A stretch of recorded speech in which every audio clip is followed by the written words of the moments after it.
Hola, happy St. Patrick's Day. So, March is Women's History Month, and in La Clase de Español and other world language classes, we can often talk about a ton of amazing women in the different countries respective to the language being taught. However, what about St. Patrick's Day? What can we talk about regarding Ireland? Well,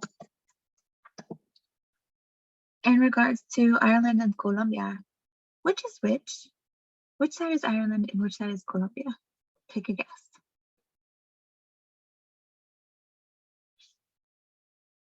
Do you think I tricked you and mixed and matched? I didn't. So the left-hand side is Ireland, right? And the right-hand side is Colombia. So in both countries, it's a really popular to eat both fish and potatoes. Potatoes are a staple in both countries. You've got beautiful landscapes with mountains, greenlands, a lot of farming families, a lot of large families. It's not uncommon to have livestock in the middle of the road stopping traffic in both countries. And you'll often find people down at their local pub over the weekend. One other thing that was interesting in the 1800s that happened was this connection between Ireland and Mexico, actually. So a lot of Irish immigrants came over to the United States, and they were kind of seen as less than, unfortunately, for a few reasons, but they were poor immigrants.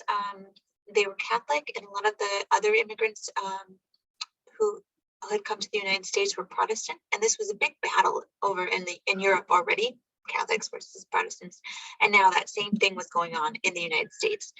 At any rate, you can look up different pictures from this time, but the Irish people were trying to get a lot of jobs. They were trying to get jobs. They were trying to provide for their families, and they had large families, like I was talking about a bit ago.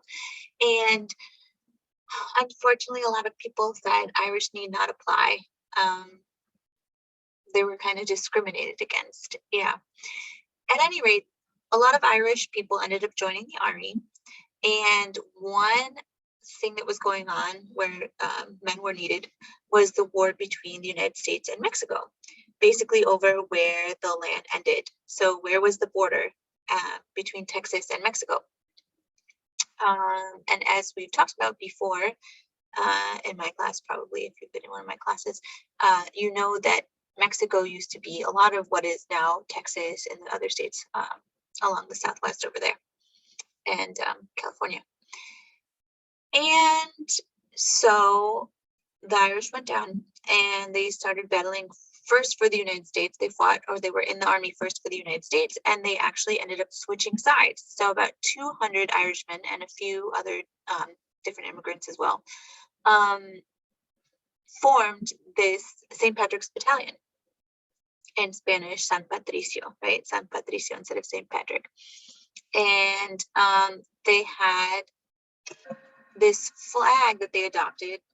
This is someone's variation of it, but basically one part of it said Libertad por la República Mexicana in Spanish, and then Ergo Bra. And it had the heart from Ireland, and it had the coat of arms from Mexico. So basically supporting both countries and merging both countries into what still today is a diplomatic relationship, which is pretty cool. So they ended up fighting. Ultimately, the United States ended up winning, and a lot of these soldiers met their demise. But still to this day, for example, the Mexican ambassador in Ireland says they still find many things in common with Mexico. For example, this is an excerpt from the Irish Times article. It says, historically speaking, we, both people, Irish and Mexican, have a lot of similarities. The first thing you have are these tremendously deep Catholic roots, which culturally mean a lot of things. Secondly, we have both spent lots of time next to big powers as neighbors. So strategically speaking, that is a similarity. Both countries have a long tradition of international migration, so migrating to other countries, and we both choose the USA. So a lot of people have migrated to US. The largest diaspora there is Irish American. The second largest diaspora is Mexican American. These are just some examples of strong similarities.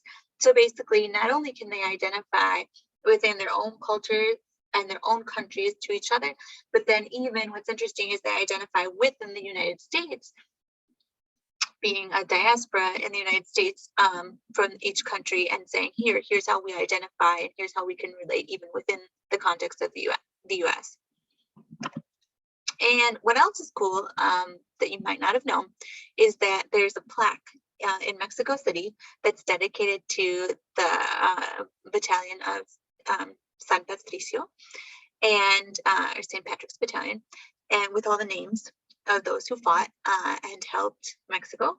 And on St. Patrick's Day, a lot of the time they'll commemorate these people by having like a parade with bagpipes. So the more you know. I will try to attach some other materials because there are other videos that go more in depth about what happened before and after, and different exports and different relationships, different ways that they have a good relationship now. And it's pretty interesting.